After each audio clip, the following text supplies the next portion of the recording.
Bonjour à tous et à toutes. Je suis Laetitia Bakou, chargée de projet à la IFJD Institut Louis Joinet, et j'ai le plaisir de vous accueillir aujourd'hui à notre séance de séminaire annuel de cette année 2022-2023 qui va porter sur le sujet la justice face à la guerre. Le séminaire annuel de la IFJD fait déjà 3 ans qu'il a commencé. Il a été institué en 2020 et il a comme objectif de parler des questions qui sont d'actualité et de les analyser aussi d'une manière iconoclaste avec des intervenantes qui viennent des différentes chambres disciplinaires et aussi des praticiens qui peuvent nous donner et partager avec nous leur expérience pratique sur le sujet. Ça, c'est en lien avec notre politique de recherche-action qu'on a à la IFJD, que c'est sur l'idée qu'on a que notre activité sur le terrain, parce que l'IFJD est présent en République centrafricaine, doit nourrir nos activités académiques et vice-versa. Le format aussi de ce séminaire a été pensé pour favoriser les échanges approfondis. De manière générale, on a 2 interventions et après, on a 1 heure de conversation entre les intervenants et les participants. Et là, on voit plusieurs fois de questions qui se soulèvent très intéressantes et un débat assez approfondi. Toutes les séances sont disponibles en ligne, en direct et en replay. Et vous pouvez consulter sur notre site, sur notre chaîne YouTube, le séminaire 2020-2021 qui a porté sur le sujet Repenser la justice traditionnelle.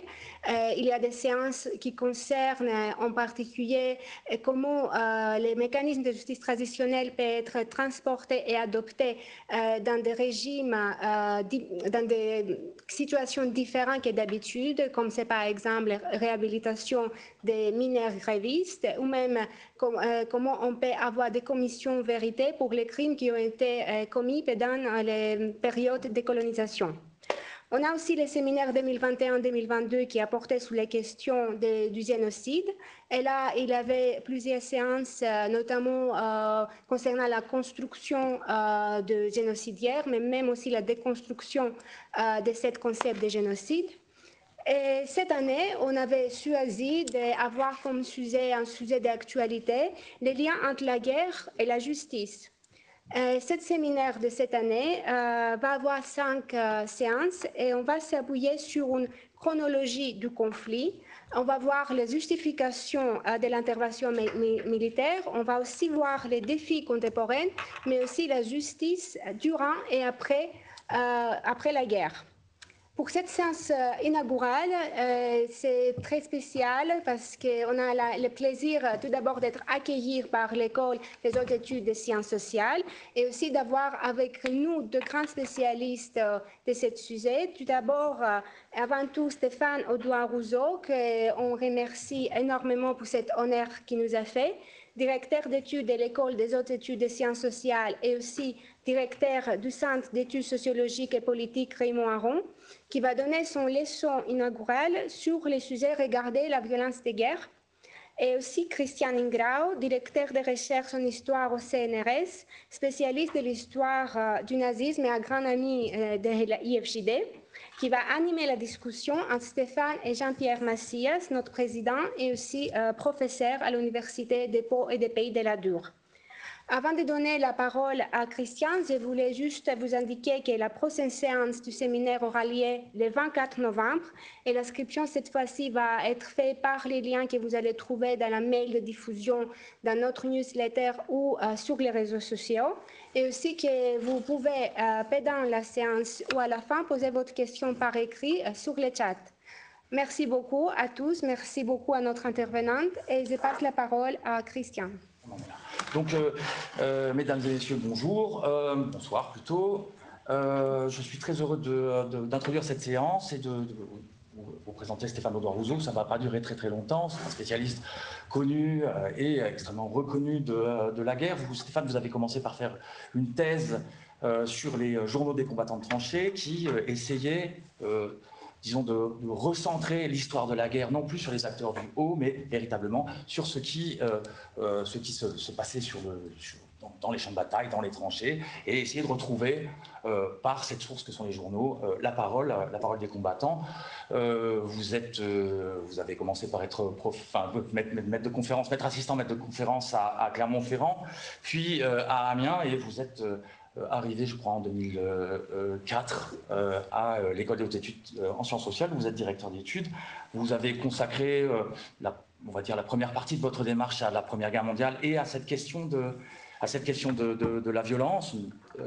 Vous avez ensuite élargi, à partir du colloque violence de guerre, à d'autres conflits, tout en restant évidemment le spécialiste que vous êtes de la Première Guerre mondiale, mais en vous intéressant à la Seconde Guerre mondiale, au Vietnam, à l'Indochine, etc., etc. Et à partir de l'année 2008, vous êtes devenu, sans doute un peu accord défendant, un spécialiste du Rwanda. Je ne vais pas passer mon temps à citer vos livres, mais je pense que si on m'interrogeait, on me demandait quels sont les livres les plus spécifiques de votre démarche, j'en citerai 4. Les 2 premiers sont 5 deuils de guerre et Les armes et la chair, parce qu'ils montrent bien votre attention aux dynamiques très fines, interindividuelles du deuil. C'est vous qui avez ramené le sujet du deuil, l'objet de deuil, au centre de l'attention historienne. Les armes et la chair, c'est un livre sur les objets qui montre très bien comment vous faites pour les regarder, et c'est précisément la thématique que vous avez choisie. Et évidemment, il y a 2 autres livres qui me paraissent extrêmement importants. C'est Quelle histoire, dans lequel vous objectivez votre propre famille, et enfin Une initiation, qui raconte votre cheminement vers le Rwanda. Stéphane, on est très heureux de vous entendre. On vous remercie d'avoir accepté cette invitation, et je vous passe la parole. Merci beaucoup, cher Christian, pour cette présentation. Je remercie également votre groupe pour son invitation. À dire vrai, si j'avais su que c'était une conférence en ligne et qu'on serait seulement 5 dans cette salle, je n'aurais peut-être pas accepté. Surtout que je ne vois personne sur l'écran, à part une seule personne qui a mis sa caméra. Est-ce que vous accepteriez tous, s'il vous plaît, de mettre vos caméras pour qu'on puisse avoir un petit peu de... C'est un anonymat... Un petit peu de vie. C'est un anonymat un peu décourageant, surtout pour une conférence donc un peu longue. Merci. Voilà, donc c'est une séance qui a été maintes fois reportée, et donc en tout cas qui ne s'insère pas dans la notion de guerre et justice, hein, comme vous l'avez annoncé, mais dans tout à fait autre chose. Donc je suis à côté de votre sujet, et j'ai un peu subverti le titre d'origine, le titre d'origine que m'avait proposé Christian Ingrao, c'était Penser la violence de guerre, et donc je l'ai transformé un peu au dernier moment en Regarder la violence de guerre, qui me convient mieux. Je ne me considère pas du tout, je suis un penseur, j'ai trop de manque théorique pour cela. Ce que j'ai essayé de faire dans mon travail d'historien, c'était de regarder la violence, celle de notre temps, celle de notre contemporain surtout, mais pas seulement. Bien sûr, il est impossible, je le sais bien, de regarder un phénomène sans le penser. Dans le même temps, on ne regarde quelque chose qu'en fonction de ce qu'on pense, bien sûr, de la manière dont on le pense. Mais j'ai quand même essentiellement essayé d'appliquer une formule de Charles Péguy que j'aime beaucoup. Il faut voir ce que l'on voit. Et lorsqu'il s'agit de violence de guerre, au sens le plus large, voir ce que l'on voit, la chose n'est pas facile. On va d'ailleurs le constater, je pense, en cours de route. Alors à ce stade, il serait évidemment ridicule et sans doute indécent de ne pas rappeler que ce séminaire se déroule sous l'ombre portée d'une vraie guerre, une guerre meurtrière, est revenue en force en Europe, celle d'Ukraine bien sûr. Voilà, et tout ce que l'on peut dire et penser de la guerre s'en trouve insensiblement modifié. Et cette conférence ne peut pas porter la marque de ce présent. Et les modifications qu'il induit, j'essaierai d'y venir à la fin de ce propos. Ce dont je voudrais traiter devant vous constitue donc un sujet détestable au sens strict du terme, un sujet que peut-être nous aimerions tout simplement ne pas voir, ne pas regarder, justement, la guerre, donc dans sa violence extrême. Donc la guerre dans sa violence extrême n'est pas séparable d'une dimension d'obscénité. Il suffit de voir quelques cadavres dans les rues de Boutcha pour s'en rendre compte. Et obscenus en latin, je voudrais le rappeler, signifie de mauvais présage. C'est ce qui est de mauvais présage. Donc celui qui parle de la guerre et de sa violence, moi aujourd'hui par exemple, devant vous, donc le chercheur en sciences sociales bien sûr, le journaliste, le politique, le juriste, le militaire, peut toujours être plus ou moins soupçonné d'annoncer la violence dont il parle, et peut-être même de la vouloir. Celui qui parle de la violence n'est-il pas lui-même un violent, qui se dissimule en parlant? D'où le froid qui accueille généralement sa parole dès lors qu'il traite son sujet. C'est un froid que j'ai très souvent rencontré, et notamment quand il traite son sujet dans ses aspects les plus difficiles, les plus douloureux, les plus détestables, ce que j'ai toujours tenté, je me suis toujours efforcé, si vous voulez, de faire. Le refus de voir la violence de guerre est au fond, je crois, de type sotériologique, une forme de protection. Ce qui domine ici, en ce domaine, c'est très souvent la tentation du déni. Et tous ceux qui ont travaillé sur la guerre au sens le plus large, sur l'extermination, sur le camp, sur les génocides, etc., ont ressenti souvent autour d'eux ce déni. Et personnellement, c'est ce déni que je me suis attaché à essayer de lever, à percer là où je pouvais le faire, déni auquel, bien entendu, il m'est arrivé de succomber moi-même, et notamment, je m'en suis expliqué ailleurs, par exemple en 1994, lors du génocide des Tutsis rwandais. Donc c'est ce déni que j'ai essayé, auquel j'ai essayé de me confronter au cours d'une quarantaine d'années de travail en sciences sociales qui ont été exclusivement consacrées donc à la guerre. Et à cet égard, donc je le dis devant des juristes, puisque je crois que presque tous ici vous êtes juristes, je n'ignore pas que les sciences sociales ne font briller qu'une assez mince flamme, mais pour ma part, c'est tout ce que j'ai. Alors pourquoi un effort de ce type, à la fois cognitif, un effort d'intellection aussi bien sûr, parce que je pense, selon une formule de Pierre Clastre qui me sert un peu de mantra, donc je vous la livre, se tromper sur la guerre, c'est se tromper sur la société. Alors Pierre Clastre était un anthropologue des sociétés amazoniennes, et cette phrase se trouve dans un petit livre très connu des gens qui s'intéressent à la violence de guerre, qui s'appelle Archéologie de la violence, paru en 1977, et la formule s'appliquait aux sociétés, disons-nous, on pourrait nommer des sociétés non étatiques. Mais en la subvertissant, je reprends cette phrase à mon compte, elle exprime tout ce que j'essaye de faire dans mon champ de recherche, celui de l'activité guerrière, celui du fait guerrier. J'ouvre ici une parenthèse. Chacun sait bien sûr que les mots que l'on pose sur les choses modifient les choses elles-mêmes. Et il s'agit, en utilisant souvent le mot fait guerrier ou le mot activité guerrière plutôt que le mot guerre, il s'agit de tenter de regarder la guerre sous l'angle d'une activité, si je puis dire, comme une autre, comme un fait social comme un autre. C'est de produire un effet de désaffectation. Bien sûr, c'est un simple effort heuristique. On ne peut pas désaffecter complètement la guerre, le fait guerrier, le phénomène guerrier. La guerre est un objet trop puissamment affecté pour que l'on puisse y réussir. Mais en parlant d'activité guerrière, par exemple, je rabats la guerre vers une activité sociale comme une autre, tout en sachant très bien que ce n'est pas une activité sociale comme une autre. C'est une manière de créer une légère distance. Et je poursuis la parenthèse.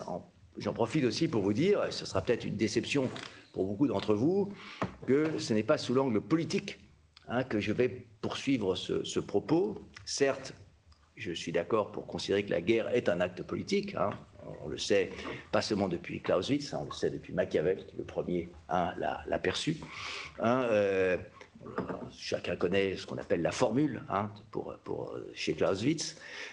Mais je pense, comme l'historien, donc très grand historien britannique assez récemment disparu, John Keegan, que la guerre est aussi un acte culturel. Keegan pensait qu'elle était uniquement un acte culturel, ce qui est franchement exagéré, mais je pense qu'elle est aussi un acte culturel et c'est sous cet angle prioritairement qu'elle m'intéresse. Voilà, je ferme cette parenthèse. Donc l'avertissement de Pierre Clastres que je citais à l'instant, cet avertissement effectivement très intéressant, se tromper sur la guerre, c'est se tromper sur la société, s'appliquait, je le disais, à des sociétés amazoniennes, non étatiques, mais où l'activité guerrière était très intense, et où la guerre se plaçait donc, il l'expliquait d'ailleurs remarquablement, au cœur de l'identité sociale. Sans la guerre, l'identité sociale de certaines de ces sociétés n'était tout simplement pas identifiable. Alors, le cas limite est celui, par exemple, des Yanomami, autrefois étudié par Chagnon, par Napoléon Chagnon en particulier. Mais je vous propose de prendre cette formule, se tromper sur la guerre, c'est se tromper sur la société, de considérer qu'elle peut s'appliquer à nos sociétés également, ces sociétés que le sociologue allemand Norbert Elias appelait des sociétés à haut niveau de pacification. Elle est aussi, la guerre, et c'est ce qui justifie à mes yeux d'investir sur son étude, la plus importante, pour moi, elle est la plus importante expérience collective que puisse traverser une société et ses acteurs. Et du coup, elle est capable de continuer d'exister dans le plus long terme, au-delà de la vie des acteurs eux-mêmes, car la guerre se transmet à long rayon de distance, d'où le titre d'un séminaire que je dirige à l'École des hautes études avec Emmanuel Saint-Fucien depuis plusieurs années, qui s'appelle La guerre transmise, à long rayon de distance, de manière à la fois inter- et transgénérationnelle. Transgénérationnelle, c'est quand les générations se touchent. Intergénérationnelle, c'est quand elles ne se touchent pas. Vers les petits-enfants, les arrière-petits-enfants, et éventuellement à plus long rayon de distance encore. Il me semble d'ailleurs que même en temps de paix, je ne pense pas qu'on puisse me contester, la guerre continue d'occuper une place majeure dans nos préoccupations collectives, comme le montre notre vocabulaire le plus commun, le plus courant, vocabulaire sportif, vocabulaire politique, par exemple, mais aussi les créations artistiques, la filmographie, la place des conflits du passé dans le souvenir historique de chacun de nous. On voit bien que la guerre, ici, est décidément une activité hautement transmissible. Et à ce titre, elle me paraît constituer l'objet le plus important, l'objet au sens où l'entendent les sciences sociales, l'objet le plus important auquel puissent se confronter les sciences sociales, précisément. D'où ma perception personnelle, qui je crois peut-être certain, qu'une sorte de paroi de verre se dresse entre les collègues comme Christian Ingrao et moi-même qui s'occupent de la guerre et ceux qui ne s'en occupent pas. En fait, nous faisons le même métier, mais nous n'avons généralement strictement rien à nous dire. Cette importance de la guerre n'a rien de nouveau. J'aime beaucoup cette citation d'Héraclite, dont il y a deux traductions. Polémos est père de toutes choses, et de tout après lui, il est le roi, première traduction. Et deuxième traduction, plus obscure, Polémos est père de toutes choses et de toutes choses. Au fond, je ne pense pas différemment. Donc c'est à ça que je vais en venir à présent, à la manière dont la guerre et sa violence m'intéressent de longue date, et comment j'essaye de m'y prendre pour y réfléchir, pour créer à cet emplacement, créer à l'endroit de la guerre, des effets de connaissance et des effets d'intelligibilité, puisque c'est ça, au fond, dont il s'agit. Alors, pour commencer, je me sens un peu obligé de vous dire d'où je suis parti, comment s'est orienté progressivement mon travail de recherche. Je voudrais dire que, après ce démarrage un peu provocateur, je suis en fait un historien de formation très classique à l'origine, après avoir fait Sciences Po au milieu des années 70, Sciences Po qui n'avait évidemment à l'époque rien à voir avec ce qui est devenu. J'ai ensuite fait mes études d'histoire à l'université de Paris-X-Nanterre, c'est comme ça qu'elle s'appelait, à la fin des années 70, début des années 80. C'était l'école historique de politiste de René Raymond. Qui exerçait un impérium complet sur une véritable, avec Sciences Po d'un côté et Nanterre de l'autre, qui vraiment était une forme d'impérium intellectuel sur une partie de l'école historique française qui résistait en particulier à l'école des Annales, celle des hautes études précisément. Il s'agissait tout de même surtout effectivement du politique, il s'agissait de la France presque exclusivement, de la France. La guerre pouvait être présente, évidemment, mais certainement pas dans la perspective qui est la mienne aujourd'hui. Quand la guerre était là, c'était toujours une histoire d'en haut, une histoire du politique, et non pas, bien sûr, ce que j'essaye moi de faire, c'est beaucoup plus une histoire d'en bas, l'histoire de la guerre au ras du sol. Et c'est la Grande Guerre qui, à laquelle Jean-Jacques Becker, qui a été mon directeur de thèse, excusez-moi, et qui m'y a initié, c'est la Grande Guerre qui a très tôt retenu mon attention au titre d'objet de recherche. Pourquoi ? Parce que je ressentais un intérêt précoce pour la question de la place de la violence dans notre contemporain. Et à ce titre, 14-18, et en particulier le sort des soldats, très particulièrement, apparaissait comme une expérience, je dirais, à la limite. Et en outre, pour quelqu'un qui était un peu indépendant comme moi, le terrain était à peu près complètement libre, puisqu'il y avait tout à faire. Et ça, évidemment, pour un historien jeune, débutant, j'avais une impression d'arriver vraiment dans un... Je pouvais choisir à peu près tous les sujets. Tout était libre. C'est plus tout le cas aujourd'hui, où tout est occupé, au contraire. Et c'est donc par là que j'ai commencé. Et donc, concernant la violence de guerre, mon premier terrain, alors le mot terrain, vous le savez, est un terme des anthropologues et des sociologues, pas du tout un terme d'historien à l'origine, mais après tout, pourquoi ne pas l'utiliser ? Mon premier terrain, que je n'ai jamais abandonné tout à fait, a donc été la Première Guerre mondiale. C'est-à-dire, si on y réfléchit un instant, une immense expérience de violence de combat en Europe. La première à cette échelle, encore qu'elle est annoncée par la guerre russo-japonaise de 1904-1905, et notamment par la stupéfiante bataille de Mukden en février-mars 1905, qui voit à la stupeur des états-majors, des observateurs militaires de toutes les grandes puissances qui sont sur place, du côté japonais ou du côté russe, et parfois des deux côtés, qui voit la naissance de la bataille continue et indécise. Comment peut-on se battre pendant 2 mois avec des pertes effroyables, sans que finalement personne ne l'emporte vraiment? C'était en fait l'annonce d'une forme de combat, une forme de combat que la Première Guerre mondiale allait développer de manière beaucoup plus large, mais que nous retrouvons aussi en Ukraine actuellement, depuis des mois. Nous sommes exactement dans cette configuration, malgré un armement différent, très largement différent, et pourtant cette configuration s'est reconstituée ici, donc en Europe, donc plus d'un siècle après la Première Guerre mondiale. Alors cette radicalité de l'expérience combattante en 14-18, mais aussi, bien sûr, je ne pourrais pas l'oublier, la radicalité d'un processus d'ingénierie sociale, comme l'extermination des Arméniens de l'Empire ottoman en 1915-1916, eh bien, cette radicalité de l'expérience combattante en 14-18 a surdéterminé le déroulement du XXe siècle tout entier.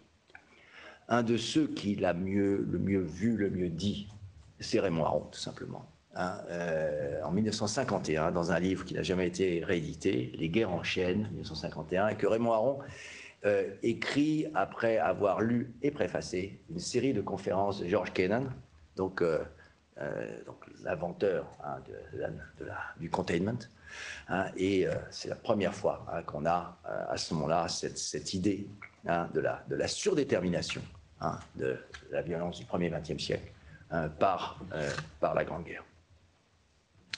Donc, c'est sur la question du combat, qui est un domaine particulièrement impensé par les sciences sociales et par l'histoire en particulier. Enfin, je parlais de l'histoire contemporaine, de l'histoire telle qu'elle s'écrit aujourd'hui. C'est sur la question du combat que je me suis concentré tout d'abord, pour une raison extrêmement simple, c'est que les combattants en temps de guerre combattent avec tout ce qu'ils sont. Et le combat, donc, constitue un prisme d'une netteté exceptionnelle que l'on peut poser sur une société, sur un moment, sur une configuration. Et ce tropisme historiographique, cet intérêt pour le combat, cet intérêt pour ceux qui assument le combat, ce tropisme historiographique, évidemment, emporte beaucoup de conséquences en histoire, et je vais essayer de les développer progressivement, d'en développer certaines. En fait, il se trouve qu'assez tôt, je veux dire qu'assez tôt dans la carrière d'un historien, c'est le moment où il peut comprendre quelque chose de nouveau et s'orienter de manière différente. Assez tôt, je me suis trouvé confronté à une expérience muséale dont je me rends compte après coup, maintenant, sans doute, enfin depuis pas mal d'années, mais enfin, je ne m'en suis pas rendu compte immédiatement, qu'elle a été absolument déterminante dans ma manière de regarder la guerre, sa violence et dans une certaine mesure de la pensée. Cette expérience est celle d'un musée, donc l'historial de la Grande Guerre de Péronne, dans la Somme, où le travail a commencé à la fin des années 80, la deuxième moitié des années 80, jusqu'à l'ouverture du musée au début des années 90. 92 très exactement. Je voudrais y insister parce que je me rends compte que le musée et ses objets, je vais y venir, m'ont tout appris. Et c'est le moment ici de citer Michel Foucault, dans très belle citation dans Dit et écrit, en 88, qui dit ceci: « Je ne pense pas que l'intellectuel puisse, à partir de ses seules recherches livresques, académiques, érudites, poser les vraies questions concernant la société dans laquelle il vit. » Rien à ajouter à ce jugement péremptoire, mais on l'a dit très vrai. On pourrait ajouter concernant la société dans laquelle il vit et aussi la société dans laquelle il ne vit pas, qui est le propre, bien sûr, de l'historien regardant une société du passé, une configuration du passé, comme la société française en guerre en 14-18 ou les sociétés européennes en guerre en 14-18.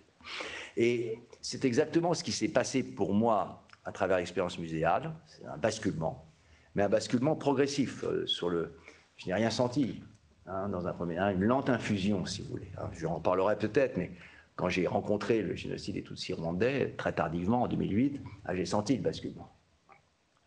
Ça s'est réglé en quelques jours. Là, non, là, c'est une lente infusion qui, en fait, modifie complètement ensuite une historiographie.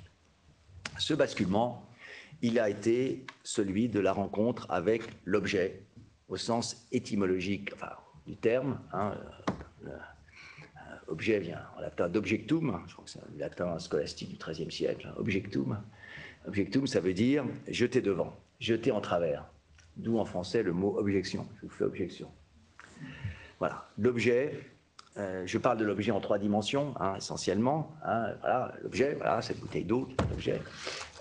L'objet, mais pas seulement l'objet comme ça, l'expérience visuelle de l'objet, l'expérience tactile de l'objet, l'expérience sensible de l'objet. L'objet ne se résume pas au mot qui le désigne, ni à l'image qu'il a photographiée.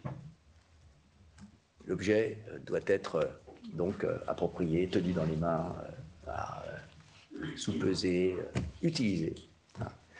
Et ce qui était possible lors de tout le travail préparatoire à l'ouverture d'un grand musée sur la Première Guerre mondiale.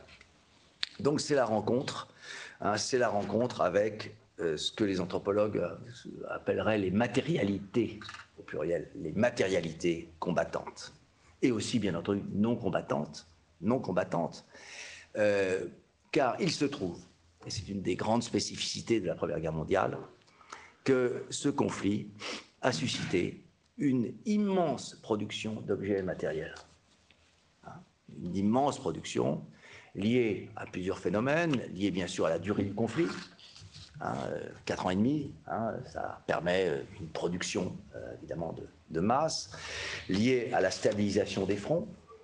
Donc les fronts stables permettent, les sociétés continuent de produire. Le front lui-même, les soldats eux-mêmes produisent beaucoup d'objets, notamment tout ce qu'on appelle en France l'artisanat de tranchée, que les Britanniques appellent le trench art, qui est en fait une bien meilleure dénomination.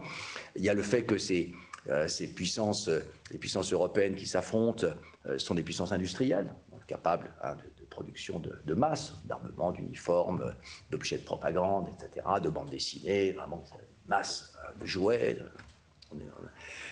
Et puis, bien entendu, il y a le rôle de l'automobilisation des sociétés dans le conflit, parfois le surinvestissement des acteurs sociaux dans le conflit qui les pousse à produire, à créer, bien sûr, des objets d'artisanat, de la vaisselle patriotique, une infinité d'objets qui prennent la guerre comme sujet. Et les objets de guerre, tous les objets de guerre, mais particulièrement les objets du combat, ont une caractéristique commune. Ils ramènent le chercheur à son insu, qu'il le veuille ou non.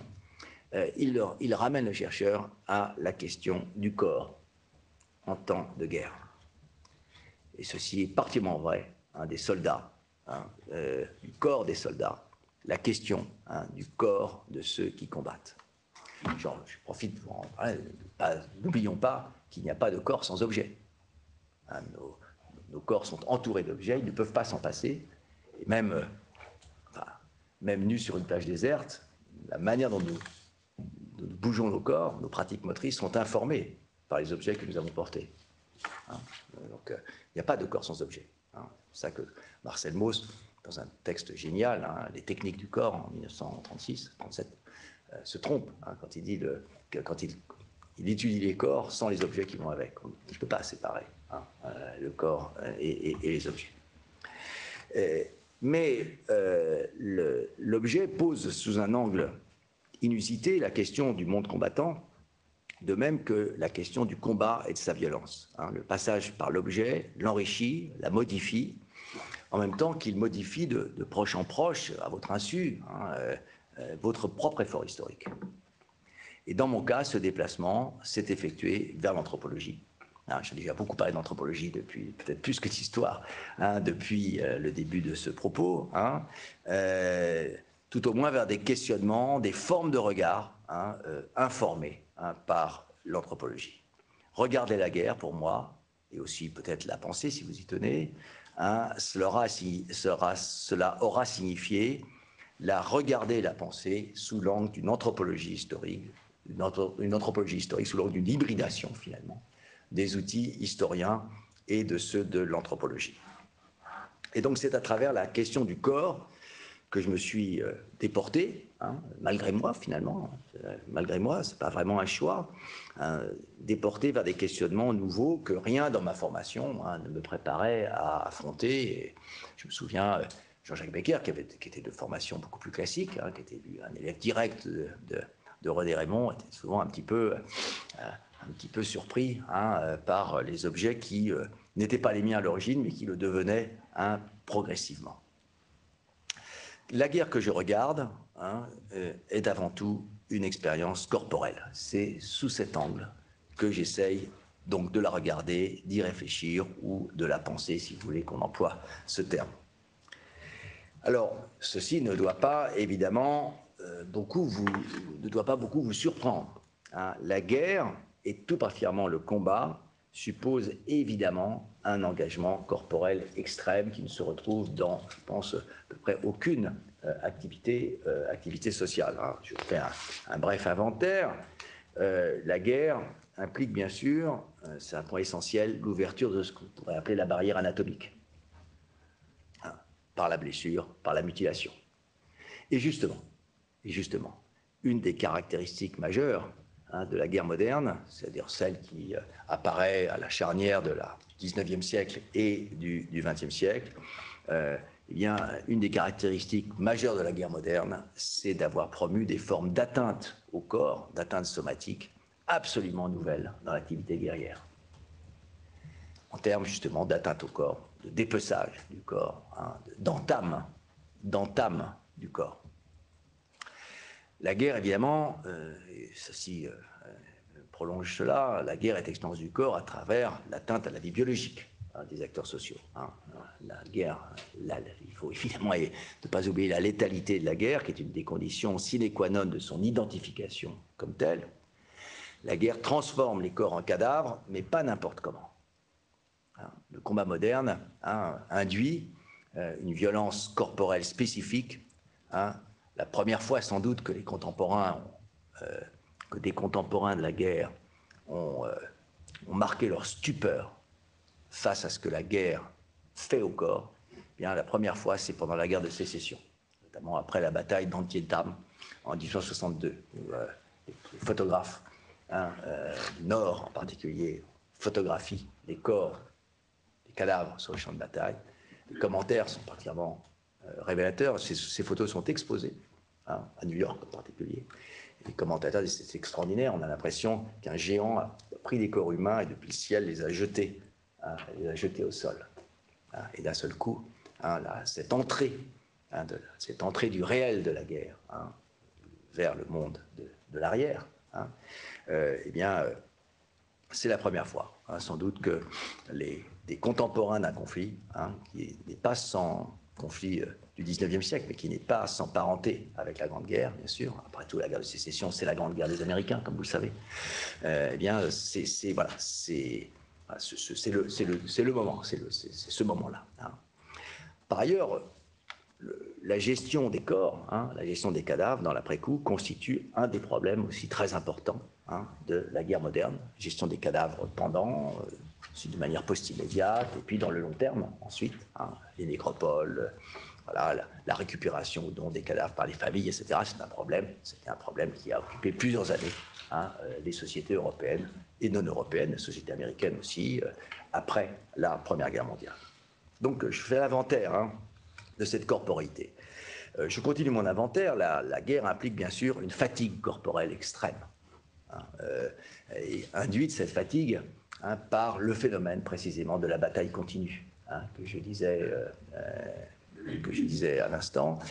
Cette bataille continue née avec les tranchées de la guerre russo-japonaise et développée bien sûr par la guerre de position en Europe entre 1915 et 1918, et comme je disais, qu'on a retrouvé dans le Donbass avant la guerre d'Ukraine, si je puis dire, et qu'on retrouve aujourd'hui dans une certaine mesure aussi en Ukraine, même si les mouvements du front sont un tout petit peu plus importants. La guerre moderne est sans doute l'activité sociale la plus fatigante que puisse affronter l'être humain. Cela vaut pour les soldats en armes, bien sûr, mais cela vaut aussi pour les populations désarmées, soumises aux exodes massifs, aux marches de la mort, au travail forcé, à la mise dans les camps. Et à cet égard, d'ailleurs, les camps, il faut dire un mot, la guerre est une expérience des corps à travers leur enfermement. L'enfermement de masse, le camp est un des grands parasites de la guerre moderne, camp d'extermination, camp de travail, prisonniers de guerre, etc., avec toutes les porosités que l'on peut imaginer entre ces différentes formes d'encampement, pour reprendre une expression de l'anthropologue Michel Agier. Le camp institue une ingénierie sociale de contrôle des corps dont l'instrument principal est le barbelé. Extraordinaire instrument de la modernité, le barbelé, qui naît, vous le savez, à la fin du 19e siècle aux États-Unis pour contrôler les troupeaux, et qui est un objet pour le contrôle des corps animaux dans un premier temps, puis très vite des corps humains. Il a fallu moins d'une décennie pour que ce passage de contrôle des corps animaux au contrôle des corps humains s'effectue, et s'est effectué, comme vous le savez, il s'est effectué jusqu'à nos jours. Nous ne sommes pas sortis de cette configuration. Je termine mon inventaire en disant que le combat suppose la mobilisation de tout un répertoire de gestuels spécifiques, en partie apprises. Je pense au drill, ce qu'on appelle le drill, l'instruction, si vous préférez, des armées modernes, ce drill qui naît en fait à partir du XVIe siècle, essentiellement. C'est d'ailleurs une activité sociale du plus haut intérêt, activité sociale à laquelle les historiens sont restés absolument, généralement inattentifs, en tout cas les historiens d'histoire contemporaine, en partie donc apprise, cette activité, et en partie spontanée. Et donc, voilà, le combat suppose toute une gamme de pratiques motrices qui sont la condition même de la survie sur le champ de bataille. Un grand anthropologue, enfin un anthropologue que j'aime beaucoup, comme Jean-Pierre Barnier, parle de pratiques sensori-affectivo-motrices. C'est une expression extrêmement intéressante. Bien sûr, pratiques motrices, ce sont les mouvements, mais les mouvements eux-mêmes impliquent, bien sûr, une mobilisation des sens et aussi une mobilisation des affects. Et c'est particulièrement vrai, hein, évidemment, en temps de guerre. Choisir son fusil, prendre son fusil, hein, prendre son arme, s'en servir, c'est forcément hein, à la fois les sens, les affects et une pratique motrice. Et ces expériences somatiques extrêmes hein, sont évidemment indissociables d'une expérience psychique extrême, elle aussi. Hein, je ne vais pas m'étaler ici sur ce plan, c'est une chose bien connue aujourd'hui, après avoir été longtemps ignorée. Hein, on a là au moins un domaine c'est un domaine de recherche, d'investigation, qui s'est extraordinairement développé hein, en quelque sorte pour lui-même. Alors, il me semble que l'étude du combat ne se conçoit pas sans d'autres matérialités indissociables de lui et d'une grande importance. D'une part, les armes. J'en parle parce que c'est un objet, les armes généralement, tenues soigneusement à l'écart du champ des sciences sociales. Domaine pas du tout respectable, domaine des collectionneurs, hein, des amateurs d'armes, etc. Un historien académique, moderne, etc., se discréditerait profondément hein, en s'intéressant un tant soit peu, ou de manière trop visible, aux armes. Et évidemment, cette posture est absurde, absolument absurde. Les armes, après tout, si on peut les transformer, ce sont simplement des outils pour la mise à mort. Hein, et ces outils, évidemment, leur importance est centrale, absolument centrale dans la compréhension même de ce qui se joue hein, dans le combat et plus largement, bien sûr, dans une guerre. Deuxième objet, deuxième matérialité qui suscite les mêmes réticences en sciences sociales que les armes, et bien sûr les uniformes. L'uniformologie ne fait pas partie d'une historiographie respectable. Or, un uniforme, qu'est-ce que c'est? C'est un vêtement pour le combat, tout simplement. Hein, et un vêtement qui projette le potentiel de violence de celui qui le porte vers l'autre. Et en outre, un objet qui touche à l'emblématique. Et ça, l'emblématique, oui, là, les historiens s'y retrouvent. Ils devraient se rendre compte hein, que l'uniforme touche à l'emblématique. Et donc, c'est un objet, évidemment, déterminant à la guerre. Il y a, au titre des matérialités, tout ce que les combattants transportent, si je puis dire, avec ce que j'appelle volontiers l'entourage des corps. Hein. Et c'est très peu de choses, bien entendu, puisque les combattants transportent leur maison sur leur dos ou dans leur poche. Hein, ce sont des objets d'autant plus décisifs, hein, très souvent propitiatoires, très souvent soteriologiques. Hein, donc, il est évidemment très important hein, d'en dresser l'inventaire et d'en chercher les significations.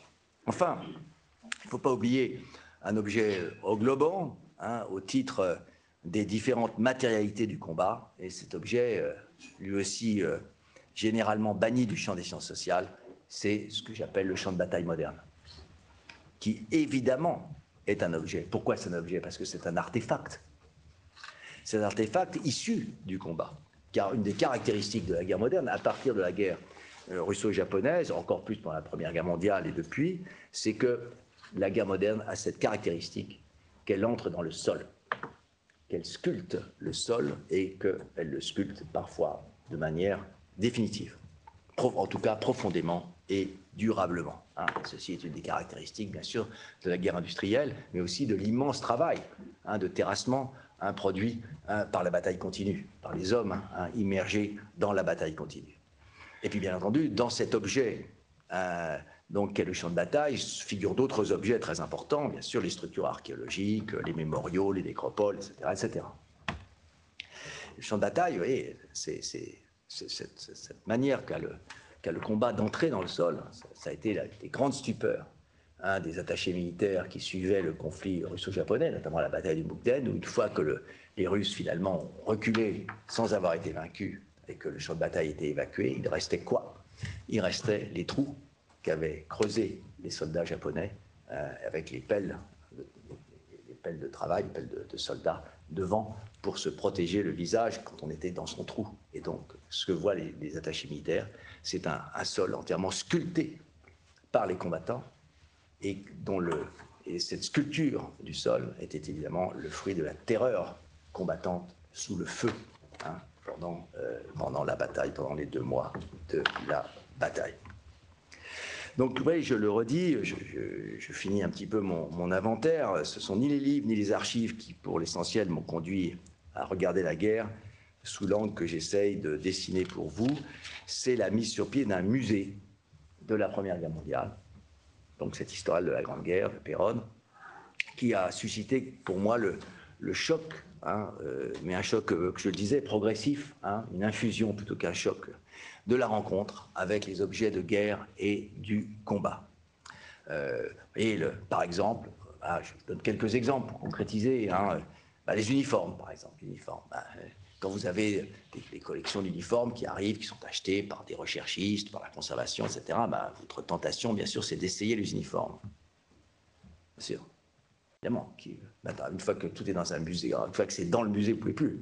Mais quand c'est dans les réserves, les uniformes, vous essayez, etc. Si j'avais pu rentrer dans un uniforme de soldat de la Grande Guerre, c'est impossible, trop petit. Donc, leur corps n'est pas notre corps. C'est absolument décisif. Quand on s'intéresse à l'histoire du corps, il faut faire très attention à la tentation du corps mannequin. Il y a des corps humains. D'abord, c'est pas très intéressant, le corps humain, on en a tous un, d'accord, donc, très bien. Et puis les corps sont toujours identiques, simplement, ils font des choses différentes selon les époques, ils s'habillent différemment, ils portent des armes différentes, etc. Pas du tout. Grave erreur. Le corps n'est pas un corps mannequin. Chaque époque, chaque société, etc., a son corps, a des formes, des types de corps. Et donc, rien que par cette impossibilité de passer un uniforme de la guerre de 14, vous vous rendez compte que leur corps n'est pas notre corps. Mais du coup, c'est pas seulement la stature qui est différente. Quels sont les seuils de douleur? Quels sont les seuils de douleur, par exemple? Vous voyez? Et d'un seul coup, tout change. Aucun soldat des armées modernes occidentales ne pourrait supporter les seuils de douleur que supportaient les soldats de la Grande Guerre. Aucun soldat des armées modernes ne pourrait franchir à pied la distance qu'a franchi l'aile droite de l'armée allemande lors du plan Schlieffen à travers toute la Belgique et traversant la frontière française et arrivant jusqu'au nord de Paris. Aucun. Mais en revanche, les soldats de la Grande Guerre, la plupart n'auraient pas pu traverser une rivière à la nage. Donc ces corps sont extraordinairement différents des autres, à la fois dans leur stature, dans leur seuil de douleur, des seuils de tolérance, et dans leur capacité motrice. De même, les armes. Ce que j'ai découvert en pratiquant ce musée, c'est des armes qui n'étaient pas les armes que l'on trouvait, si je puis dire, dans les livres, y compris les livres écrits par les soldats, et notamment les armes de corps à corps. Les couteaux, les poignards de tranchée, parfois fabriqués par les soldats, par eux-mêmes, à leurs mains, selon leurs besoins. Les matraques de tranchée, même chose. Complètement à côté de la guerre industrielle et anonyme, et donc industrielle et donc disculpatrice, où personne ne sait qui on tue, personne ne sait qui vous tue, qui était au fond celle des livres, celle des soldats, des anciens soldats, celle des profs d'histoire, moi-même.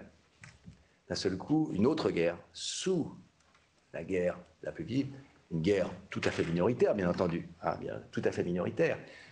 Il n'empêche que ces objets, si vous pouvez vous poser la question de ce à quoi ils ont pu servir, ou en tout cas, il est déjà très important de se dire que les combattants fabriquaient ce type d'objet au cas où, ce qui nous amène, bien sûr, au problème de leur imaginaire, de leur représentation de ce qui pouvait se passer. En tout cas, après, vous pouvez aller aux archives, comme un historien classique, et vous apercevez qu'à la fin des années 15, les 2 tiers des soldats français, par exemple, portent un poignard. Les objets du religieux. comment essayer d'apprécier la question de la croyance, par exemple dans le monde, dans les mondes combattants. Eh bien, les objets du religieux, très nombreux, extrêmement nombreux, que les soldats ont avec eux, eh bien, comment ça vous amène au moins à y penser, à penser à la place que pouvait avoir la croyance quand vous êtes exposé à la blessure et à la mort. Il y a bien entendu tout ce qui concerne donc l'artisanat de tranchées, ce qu'on appelle, donc, ce que je disais tout à l'heure, ce que les Britanniques appellent le trench art, avec tout ce que cela implique en termes de maintien d'une identité personnelle. Les soldats de la Grande Guerre, les soldats de l'infanterie étaient des travailleurs manuels, avec une capacité manuelle, évidemment, dont nous n'avons aujourd'hui généralement aucune idée. Et on voit bien que, malgré le nivellement que suscite l'activité combattante, eh bien, la création d'art brut, finalement, par des formes d'art brut par les combattants, et plaide pour tout un effort, au fond, pour conserver un lien avec la vie d'avant, conserver un lien avec ses savoir-faire, et ceci, évidemment, modifie considérablement la vision qu'on pourrait se faire de soldats pure victimes, ce qu'ils n'étaient pas. Et si vous voulez aller du côté du front intérieur, deux exemples, moi, qui m'ont beaucoup retenu, l'enfance.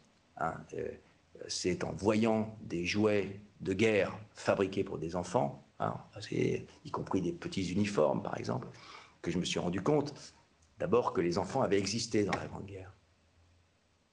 Ben, ça ne va pas de soi. Personne n'en parlait. Il y avait des adultes, oui, des adultes, oui. Et puis des soldats, des femmes, des sœurs, oui, très bien, des fiancés, très bien. D'accord. Et les enfants? Personne n'avait vu simplement qu'il y avait des enfants. C'est les objets de l'enfance qui m'ont permis au moins que l'on voit les enfants, et des enfants qui, en 14-18, sont intégrés dans la guerre. Les adultes ne cherchent pas du tout, à rebours de nos indignations contemporaines, à éloigner le plus possible les enfants de la violence, mais au contraire à les amener dans cette violence. Parce qu'il faut qu'ils soient éduqués par cette violence de guerre, car il s'agit, après la guerre, de créer une génération encore meilleure que celle qui est en train de combattre. Et donc nous nous retrouvons d'un seul coup, à un siècle de distance ou moins, dans un monde absolument différent du nôtre, dans sa relation, dans la relation qu'il imagine entre les plus jeunes et la violence de guerre. Puis bon, je finis avec ces exemples, et sans exemple, on ne peut pas faire d'histoire, avec les objets du deuil, les objets du deuil de la Grande Guerre, évidemment, est une société du deuil de masse, et ce deuil, on le voit souvent à travers sa dimension, on le voyait souvent, et encore aujourd'hui, à travers sa dimension collective. Les monuments aux morts, par exemple, ça on les voit bien. Mais le deuil, d'abord, il a été personnel. Le deuil a été personnel.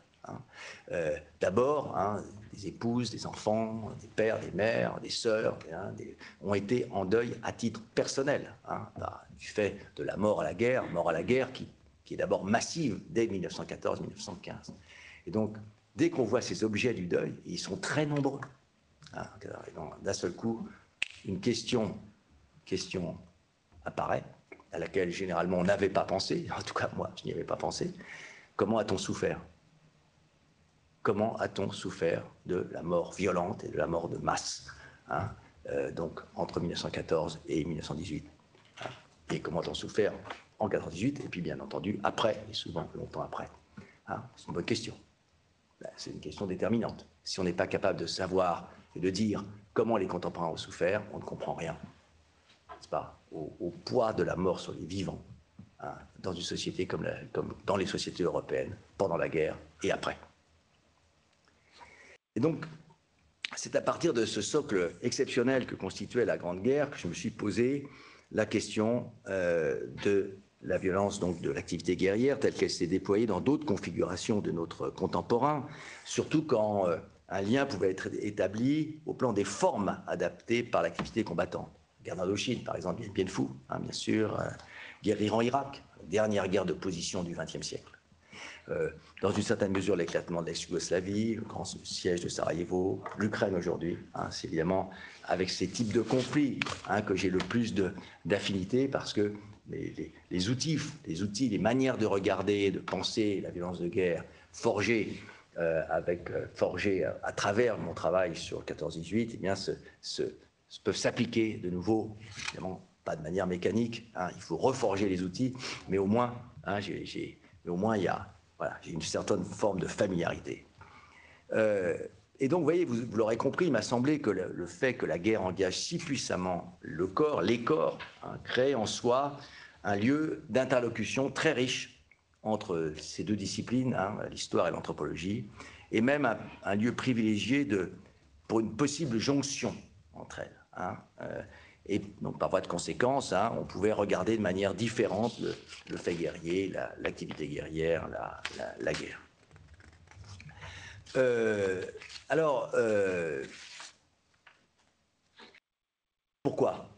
Pourquoi est-ce que c'est un lieu privilégié? Il me semble que dès que l'on touche au corps, et de quelle manière en temps de guerre, le corps est toujours là, on touche à ce que Françoise Héritier, très grande anthropologue, appelait le socle biologique de notre humanité. Là, ce que Marcel Mauss avait une autre formule, il disait c'est l'endroit où nous touchons le roc. Je pense qu'à cet endroit-là, nous touchons le roc. Ça ne veut pas dire, dans mon esprit, qu'il s'agisse toujours de la même chose. Pas du tout, pas du tout. Je crois qu'en tant qu'historien, je crois que les historiens en général, prêtent une attention extrême aux configurations, et en particulier au temps. Contrairement à ce que la plupart des gens croient, les historiens ne s'occupent pas du passé, ils s'occupent du temps. L'histoire, c'est la science du temps. Et le phénomène guerrier contemporain est marqué par son extraordinaire variabilité. Ça, c'est une très bonne phrase de Clausewitz qui disait que la guerre est un caméléon, il avait parfaitement raison. Et donc, en tant qu'historien, je crois qu'il faut rester extrêmement attentif, justement, à la variance. Pour autant, donc, dans ce dialogue, cette interlocution, cette jonction, cette hybridation entre les deux disciplines, histoire et anthropologie, à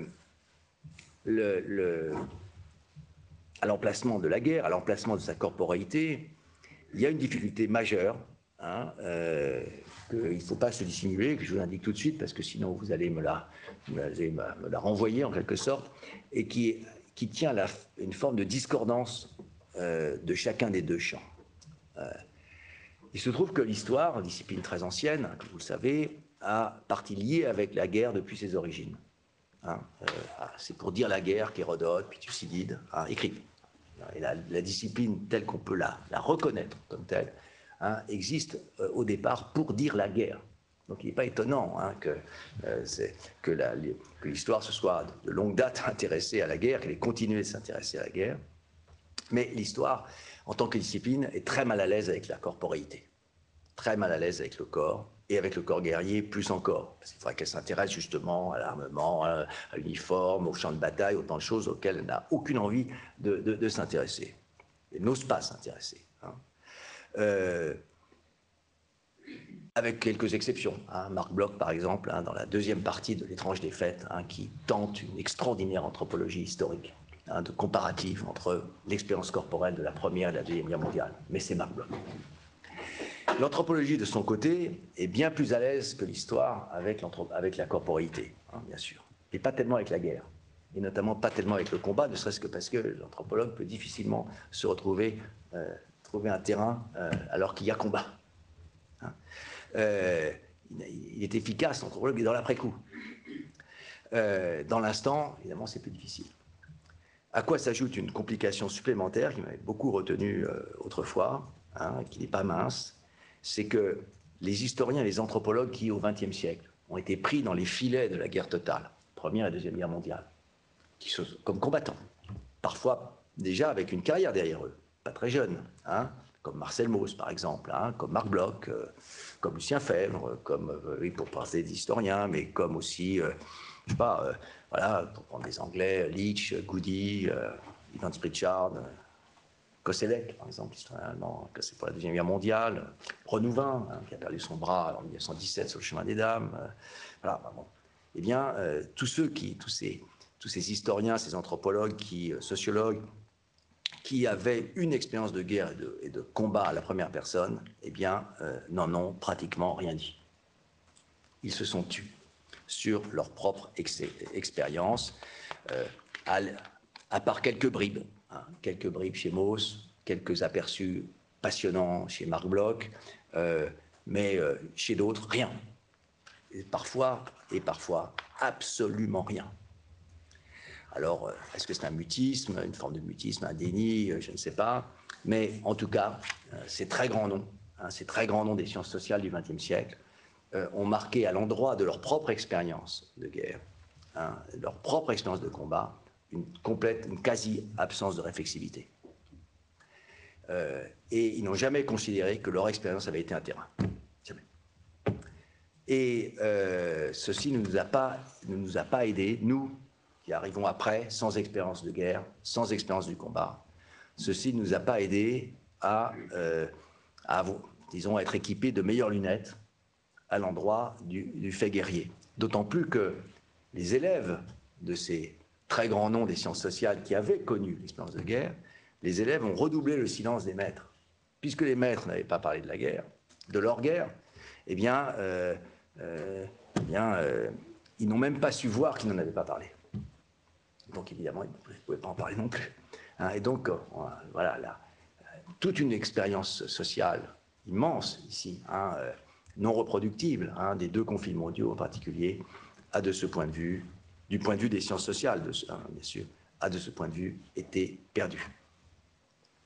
Alors il y a je m'achemine doucement, doucement vers la fin de cette intervention. Moi j'ai encore un petit peu des choses à dire.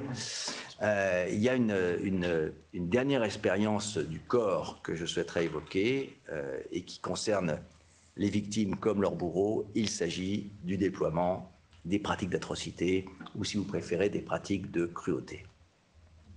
Au fur et à mesure que je cheminais dans mon parcours, qui a une quarantaine d'années maintenant, qui est long d'une quarantaine d'années, j'ai manifesté un intérêt croissant pour ce qui est généralement rejeté à la périphérie du fait guerrier, les pratiques d'atrocité, les pratiques de cruauté, alors que je pense que ces pratiques doivent être au contraire replacées au centre. Et au centre de l'étude, au centre de doit être regardé peut-être d'abord.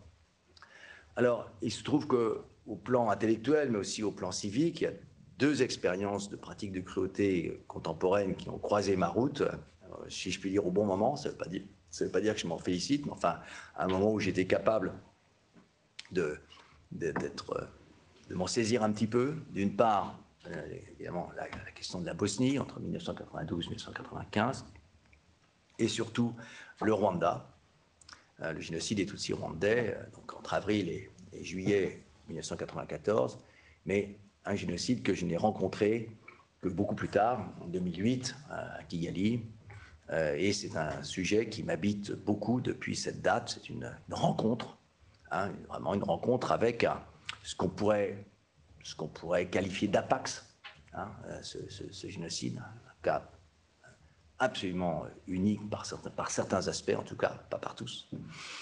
Et cette rencontre je m'en suis expliqué de maintes fois, a désorganisé en profondeur mes sujets de recherche, mes protocoles de recherche, et en particulier la question de la dimension extrême. Ça a orienté mon travail vers la dimension extrême de certaines violences et l'incapacité, mon trouble devant l'incapacité des sciences sociales à en rendre compte de manière satisfaisante. Il faut, je pense, avoir conscience de la relative incapacité historienne. J'aime beaucoup l'histoire, je suis historien, mais je crois que l'histoire est une discipline très robuste, très rustique, très efficace pour cette raison même, mais sommaire, souvent sommaire. La relative incapacité historienne à prendre en charge des pratiques de violence qui, en temps de guerre, dépassent leur propre objet. ce qui est la définition que je vous propose des pratiques de cruauté et que j'emprunte à une anthropologue que j'admire beaucoup, Véronique Naum-Grapp, qui était à Sarajevo pendant le siège et qui a pu expliciter des phénomènes qu'elle seule a réussi, je pense, à mettre au jour avec cette netteté. Des violences qui dépassent leur propre objet, dont le point commun est l'atteinte à la filiation. L'atteinte à la filiation qui permet d'infliger un surcroît de souffrance aux victimes. Il ne s'agit pas seulement de tuer les victimes, il s'agit de leur infliger un surcroît de souffrance à elles, à leur entourage, à leur communauté, et qui ouvre bien sûr en même temps sur la jouissance du bourreau. Chacun connaît ces images des Einsatzgruppen, Christian Kaiserand, qui devant les cadavres juifs pendus, n'est-ce pas, et le sourire des tueurs, le rire des tueurs. Au Rwanda, ce sourire, ce rire, la moquerie, l'insulte. À Boucha, il y a, à propos des viols en particulier, ce graffiti peint par des soldats russes de Boucha, on est venu pour vous baiser. Donc, atteinte à la filiation, faire là aussi un petit inventaire, explique évidemment la récurrence de l'atteinte sexuelle, bien sûr. L'atteinte sexuelle, par exemple, coupe la filiation, puisqu'il n'y a pas de filiation sans sexualité. Les ascendants et les descendants, il faut qu'il y ait une sexualité. L'atteinte sexuelle, évidemment, coupe la filiation, mais aussi, dans le même ordre d'idée, le ciblage des enfants, qui sont évidemment le fruit de la filiation, des fœtus, extraits du ventre de leur mère. Et l'importance symbolique, bien sûr, du viol. L'importance symbolique du viol, très souvent, viol de groupe, viol souvent public. Rwanda, toujours pratiquement public. Viol devant les parents, parfois, très souvent, viol devant les enfants. Parfois, au Rwanda, viol des organisations par les tueurs de viol des mères par leurs fils, ce qui est vraiment l'atteinte absolue, bien sûr, à la filiation. D'où aussi la recréation de corps impossibles, possibles biologiquement. La vivisection des corps, la découpe, l'entame des corps, la mise en scène de ces corps découpés, cette manipulation des corps dont parle l'anthropologue Maria Victoria Uribe dans un petit livre qui s'appelle Anthropologie d'une humanité à propos de la Colombie, fait partie. Recréer des corps biologiquement impossibles, évidemment, et symboliquement une atteinte à la filiation. De même que l'effacement des visages. Marteler un visage, c'est le rendre non reconnaissable pour ses proches, et c'est donc couper, bien sûr, cette filiation qui est liée, bien sûr, à la reconnaissance.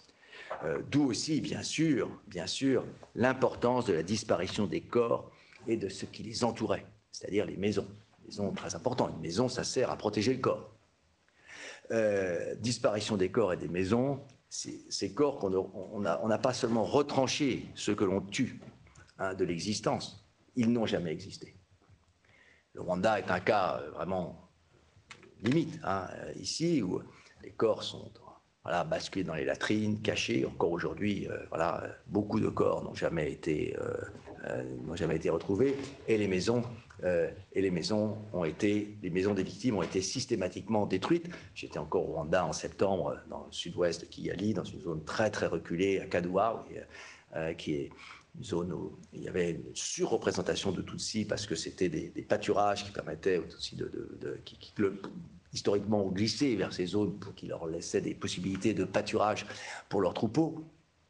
Et ces collines qui étaient entièrement peuplées avec des maisons partout, aujourd'hui sont totalement vides.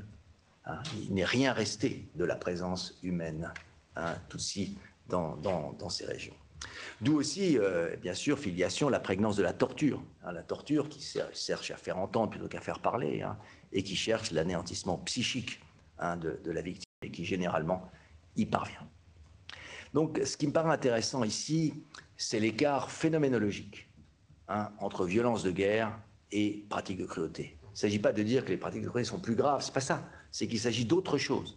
Il ne s'agit pas d'un gradient de gravité entre les gestes, il s'agit, pour moi, d'une différence de sens du point de vue des acteurs sociaux, du point de vue des bourreaux, bien sûr, mais qui comprennent très bien également de quoi ils retournent lorsqu'on leur a fait, pour celles qui ont survécu, pour qui comprennent ce qu'on leur a fait s'ils y ont survécu, évidemment. Alors, tout le problème au plan épistémologique étant que cette question de la cruauté est souvent rejetée à la périphérie de l'étude de l'activité guerrière, comme une sorte d'excès un peu incompréhensible, un dépassement à réprimer, peut-être à soigner. Alors peut-être pour les juristes, ça vous parle, mais ça parle à des médecins aussi, éventuellement. Vous voyez, voilà. Je suis d'avis, au contraire, de placer les pratiques de cruauté en position centrale, parce qu'elles disent quelque chose de fondamental sur le fait guerrier, sur ce qui s'y joue en profondeur, ou tout du moins de ce qui s'y peut jouer. Il y a une citation ici de Jacques Semelin, je crois qu'il était à l'écoute, donc dans son livre connu, Purifier et détruire, une citation que je trouve très pertinente et que je vous lis. Il n'y a là, dit-il, parle de l'intérêt pour ces pratiques, il n'y a là ni masochisme ni voyeurisme de la part du chercheur, mais seulement l'intuition que dans l'acte atroce, je dirais plutôt l'acte cruel, réside très certainement l'une des clés, sinon la clé de la puissance explosive du massacre. Les manières de s'emparer des corps, de les tordre, de les découper, constituent des actes culturels à part entière, à travers lesquels l'exécutant exprime quelque chose de sa propre identité. Fin de citation. Je trouve que c'est bien dit. Et personnellement, je suis entièrement d'accord avec cette manière de voir. Et je crois, et ce n'est pas Christian qui me démentira, que la cruauté peut être vue comme un langage, et le premier à l'avoir dit et magistralement démontré, et c'est pour le XVIe siècle, c'est le grand historien des guerres de religion, Denis Crouzet, dans son livre « Les guerriers de Dieu », paru en 90, montre très bien que le langage de la cruauté protestante est différent du langage de la cruauté catholique, et donc que les gestuelles sont tout à fait différentes. La violence protestante est démonstratrice et profanatrice, là où la violence catholique est extirpatrice. Et donc, il s'agit d'extirper, littéralement, le démon qui se trouve dans le corps des protestants. Où se trouve-t-il? Nécessairement dans le ventre, plus exactement dans le bas-ventre, et éventuellement dans les oreilles, car il a entendu, c'est par les oreilles qu'il a entendu l'appel du démon. Et donc, ce ventre où se loge le mal, eh bien, il s'agit de l'ouvrir, sortir les viscères dans un certain nombre de configurations. Ce sont des enfants vêtus de blanc, les plus purs, qui s'occupent de cette tâche, finalement, d'exorcisme.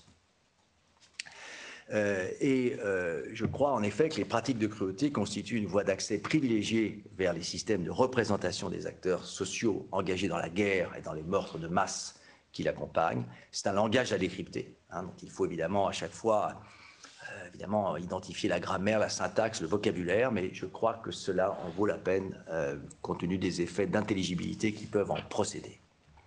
Alors j'arrive à ma conclusion, qui sera un tout petit peu, pas trop rapide, je m'en excuse parce que ça fait déjà plus d'une heure que j'y suis, mais enfin Christian m'avait donné plus d'une heure, alors je me suis dit... si ça doit continuer, ça doit continuer. Mais bien sûr, on va y passer la nuit. Alors, ma conclusion, c'est que je pense qu'il ne faut pas rejeter loin de nous ces objets que j'avais définis comme détestables, c'est-à-dire que l'on peut détester et que l'on doit sans doute détester. La guerre, la violence, la cruauté, parce qu'il s'agit évidemment de les comprendre. Alors, dans mon cas, je n'aurais pas qu'il y ait d'ambiguïté.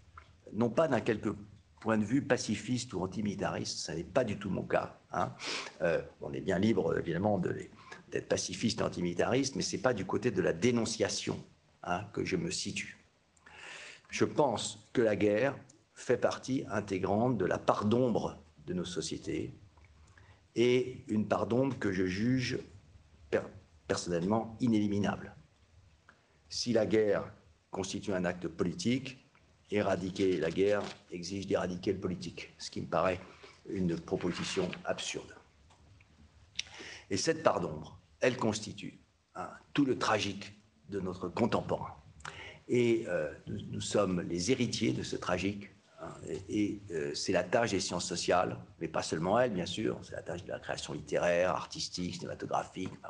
C'est la tâche, en tout cas, des sciences sociales, pour ce qui les concerne, d'essayer de regarder bien en face ce tragique. Alors, il y a ici, c'est là-dessus que je vais finir, beaucoup de travail à faire, comme nous le montre sous nos yeux chaque jour l'exemple de la guerre d'Ukraine.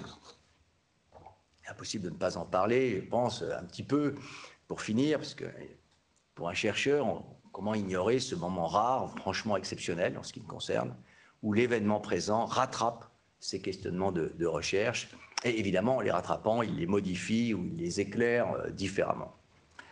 Sous mes yeux, pour la première fois en tant que chercheur, tout ça nous... Bien sûr, hein, parce que le passé est modifié par notre présent, vous le savez. Non. Pour la première fois en tant que chercheur, avec l'Ukraine, j'ai depuis le mois de février le spectacle d'une société du consentement à la guerre, la société ukrainienne. Nul ne peut contester, je pense, l'ampleur de ce consentement qui a surpris évidemment tout le monde, les Ukrainiens eux-mêmes, hein, le pouvoir ukrainien, l'état-major ukrainien et nos sociétés. Et la Russie. Eh bien, au fond, cette société du consentement à la guerre, elle a beaucoup de parenté avec des pays comme la Belgique, la France, le Royaume-Uni, l'Allemagne en 1914. Beaucoup de parenté. Hein. Et souvent, on avait un peu de mal hein, à admettre l'ampleur, la profondeur de ce consentement des sociétés d'Europe occidentale à la guerre en 1914. Consentement d'autant plus stupéfiant que finalement, il résiste à la guerre longue. C'est peut-être encore plus stupéfiant que le consentement initial. Eh bien, nous avons devant les yeux, depuis des mois, hein, une société de consentement à la guerre. Il y a là une leçon historique qui ne peut pas être complètement ignorée. Pour autant, on le sait, toute histoire du temps présent est toujours très inconfortable. J'ai défini l'histoire du temps présent comme Henri Rousseau, c'est-à-dire une coprésence des acteurs sociaux et des chercheurs en sciences sociales.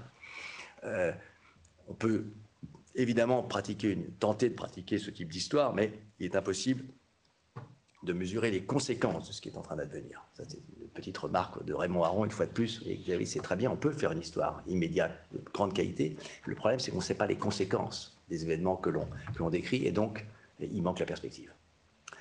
Je tente quelques mots tout de même, reliés à ce que j'ai pu vous dire sur la force du déni de guerre. Et vous ne serez pas forcément d'accord avec moi, bien sûr. Ce qui m'a frappé en premier lieu, à l'occasion du début de la guerre d'Ukraine, c'est précisément la puissance de ce déni, et plus exactement la force des lignes de déni successives qui ont caractérisé, continuent de caractériser les opinions publiques occidentales, l'opinion française en particulier, mais aussi les responsables politiques, voire les responsables militaires. D'abord, il y a eu le déni de l'éventualité de la guerre elle-même, extraordinaire, qui a embarqué à peu près tout le monde, pas moi, je dois le dire, j'étais persuadé hein, de l'imminence de la guerre au mois de décembre, mais enfin, cette idée que, au fond, la guerre serait irrationnelle du point de vue de la Russie, c'est un argument qui a été tellement employé avant l'été 14 hein, par des penseurs remarquables, hein, disant qu'il serait absolument irrationnel que les grandes puissances occidentales, européennes plus exactement, se fassent la guerre, parce que se ferait la guerre entre clients, au prix à un coût absolument inimaginable, et donc ça ne pouvait pas avoir lieu dans ces conditions. Hein. Comme vous le savez, cela a eu lieu. Et jamais les dirigeants de l'été 14, au moment des décisions très lourdes qu'ils ont eu à prendre, n'ont pensé à cette objection qui serait irrationnelle de se faire la guerre entre grandes puissances, hein, s'ils étaient entrés dans une rationalité autre.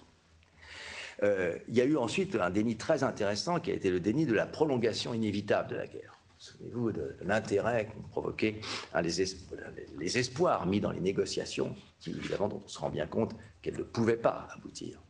Le déni de la violence extrême déployée contre les civils, extrême et croissante d'ailleurs, hein, meurtre de sang-froid, torture, bombardement sans utilité tactique, au début et au cours de ces derniers jours, et stupeur et indignation. On peut comprendre l'indignation, mais pas la stupeur.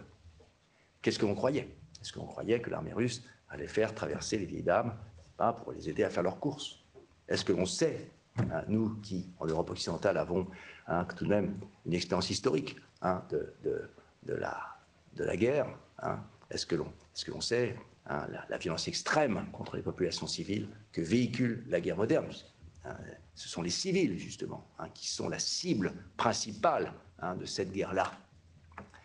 Le déni du viol des femmes, bien sûr, le déni du viol des enfants, hein, le déni aussi persistant, hein, aujourd'hui, à mon avis, de la levée possible du tabou chimique et du tabou nucléaire. Lorsque le général Desportes, dès la première semaine de guerre, a dit « la porte du feu nucléaire est ouverte », il était très largement inaudible.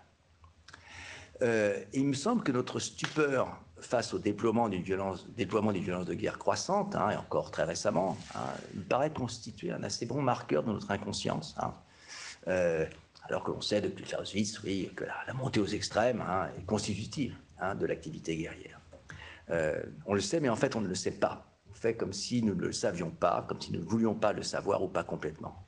Et il y a là, au passage, quelque chose de très troublant pour un enseignant d'histoire contemporaine, hein, plus spécifiquement un enseignant d'histoire de la guerre moderne, qui a fait ce métier pendant 40 ans. Et donc beaucoup de thèmes de mes travaux sont passés dans les programmes du secondaire, dans les manuels du secondaire, de première, de terminale, à mon corps défendant. Je pense que c'est exactement ce qu'il ne fallait pas faire, mais enfin ça s'est fait tout de même. Et là, cette question que je vous pose, qu'est-ce qu'on a fait? Qu'est-ce qu'on a enseigné? Comment nous y sommes pris pour enseigner le tragique de notre contemporain au titre d'un passé définitivement révolu, sans parvenir à faire comprendre, à suggérer que ce passé pourrait redevenir un présent? C'est une question que se pose Marc Bloch dans L'étrange défaite, qui dit après 1918, qu'est-ce qu'on a fait, nous les vétérans? Qu'est-ce qu'on a fait pour en être là en 1940? C'est la même question. Alors évidemment, il y a des éléments d'explication, hein, puisque ce déni a saisi les chancelleries occidentales et même les services de renseignement. Je crois qu'il y a quand même deux choses qui sont très importantes et qui évidemment pèsent sur ceux qui travaillent sur la guerre.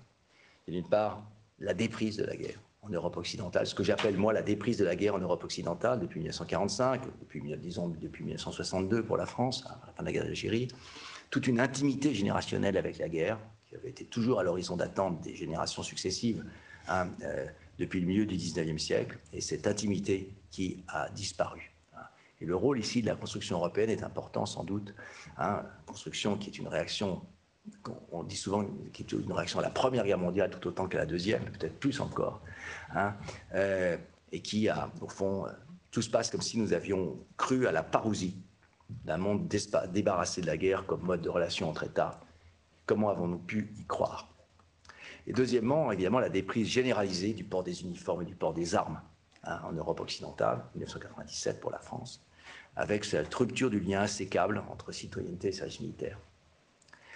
D'où, évidemment, un enclavement du fait militaire au sein de la société englobante, hein, qui a renforcé l'exclusion de la guerre du champ des possibles pour nos sociétés. Voilà, c'est comme ça que la France est capable aujourd'hui, peut-être après des mois d'efforts, d'aligner un corps d'armée de 25 000 hommes qui pourrait tenir un front de 80 km, mais pas plus.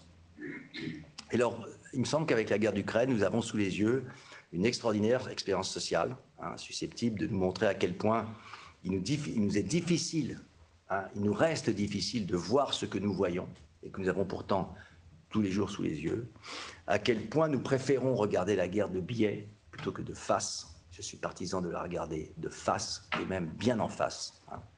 À quel point il nous est facile de nous tromper sur la guerre, et à ce prix, donc, de nous tromper sur notre propre société, ainsi que probablement sur nous-mêmes. Je vous remercie.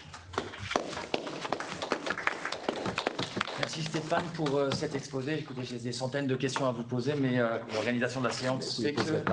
Exactement, que je ne les poserai pas. Et donc, je vais passer la parole à Jean-Pierre.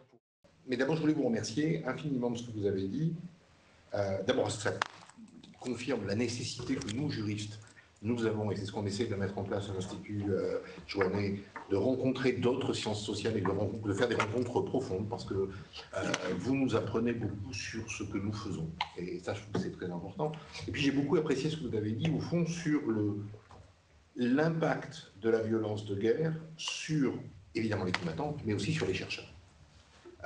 C'est peut-être ça qui m'a le plus frappé avec la fin de votre intervention. Vous avez parlé du déni de guerre.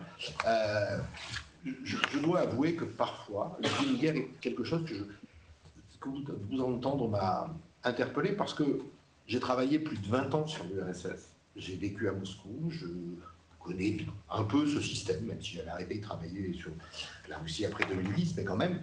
Et j'étais dans la certitude que cette guerre n'arriverait pas. Et j'ai aujourd'hui beaucoup de mal à m'expliquer. Alors, pas dire une telle erreur, parce qu'elle n'est pas très importante, parce qu'au fond, ce que je pense n'a pas beaucoup d'intérêt mais ça l'interpelle, au fond, sur la déstabilisation épistémologique que parfois peuvent provoquer certains phénomènes.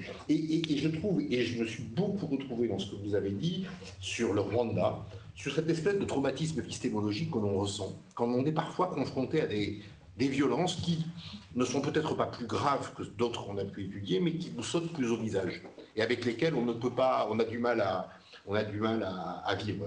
J'ai ressenti exactement ce que vous avez décrit à l'église de Nyamata, avec cette espèce de déconstruction systématique de tous les tabous qu'une société peut proposer. Dans cette église, quand vous rentrez, c'est quelque chose d'impressionnant, et je trouve que c'est ça qui est intéressant, parce que vous avez évoqué la limite ou la faiblesse des sciences sociales à prendre en charge la cruauté. La sensation que j'ai, c'est que c'est la même chose pour le droit.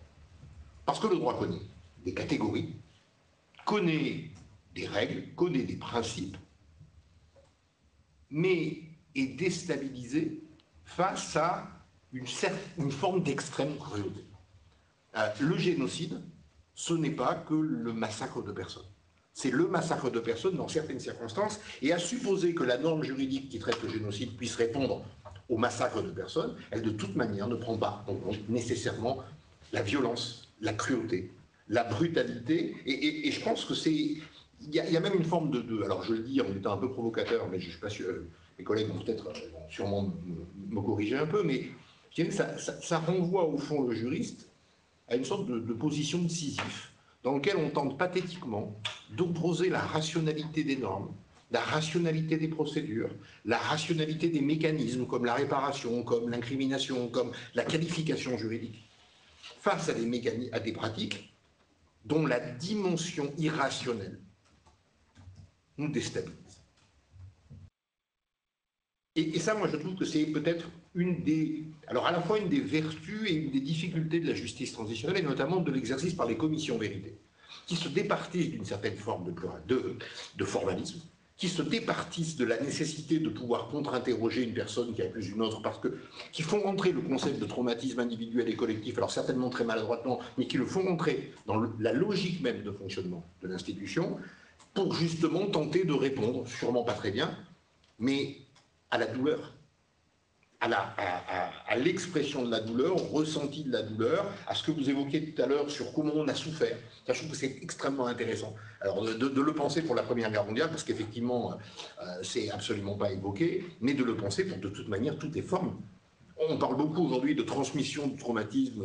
La Cour pénale internationale utilise le concept de traumatisme intergénérationnel, transgénérationnel. On le voit arriver dans la littérature et de manière un peu plus réticente pour l'instant devant les tribunaux, devant la Cour pénale internationale, mais ça arrive beaucoup plus facilement dans les commissions vérité. Alors évidemment, c'est beaucoup moins embêtant parce qu'il n'y a pas que la relation aussi précise qu'on doit avoir dans un procès pénal. Mais on voit bien au fond que le droit des génocides aujourd'hui, ou le droit des violences extrêmes, mais je n'aime pas la classification de génocide, je ne suis pas très partisan de la Convention de 48, mais le droit des violences extrêmes est à la fois imprégné, déstabilisé, justement par cette violence. Et ça, je trouve que c'est quelque chose qui est vraiment important et qui, moi, me touche beaucoup. C'est-à-dire que c'est, au fond, comment faire, et ça renvoie à votre réflexion sur les objets détestables, comment faire pour comprendre ce qu'on ne peut pas comprendre, ce qu'on a été fabriqué à ne pas pouvoir comprendre. Et ce que vous évoquiez sur, au fond, le déni de la guerre, c'est aussi que la guerre ne peut pas se passer parce que c'est pas bien, parce que c'est du passé. Et quand on est confronté, là je peux livrer une expérience d'étudiant, enfin plutôt d'enseignant, quand on confronte les étudiants, non pas aux chiffres du génocide, je parle beaucoup du Rwanda dans les cours, mais aux images du génocide, aux images de cette violence gratuite, de cette gratuite. Et là, les étudiants se rendent bien compte que, au fond, les concepts de droit pénal peuvent être éventuellement appliqués, on va le dire devant des magistrats, mais perdent au fond un peu leur sens. Un peu leur sens. on va condamner quelqu'un pour avoir tué quelqu'un, mais le fait qu'il l'ait coupé en morceaux, le fait que son cadavre ait été totalement jeté aux chiens, voilà, c'est un peu... Mais ça, après, moi, ça me renvoie un peu à l'image que j'avais de Lemkin, quand il fait introduire le concept de génocide dans le droit positif, ce qui est un phénomène assez invraisemblable, enfin, extraordinaire en droit. Le crime se commet, et très rapidement après, on est capable de monter un système de qualification pénale pour l'interdire. Mais Lemkin va être dépassé. Enfin, plutôt la proposition qu'il va faire d'un génocide, destruction en partie en tant que tel d'un groupe national ethnique racial va très vite être dépassée par d'autres pratiques de cruauté. Et ça nous renvoie, et je trouve que d'un point de vue épistémologique, travailler sur vos textes, travailler sur les textes de Semelin, nous renvoie un peu à la relativité de notre métier de juriste. Si, par exemple, pour la question du Cambodge, on doit s'interroger sur est-ce que c'est bien un génocide et essayer d'aller chercher le massacre d'un peuple pour essayer de qualifier globalement de génocide ce qu'ont fait les Khmers rouges, c'est que la norme n'est pas applicable. Et ça rend la question, non pas du défaut de la norme, mais peut-il y avoir une norme face à ce genre de choses?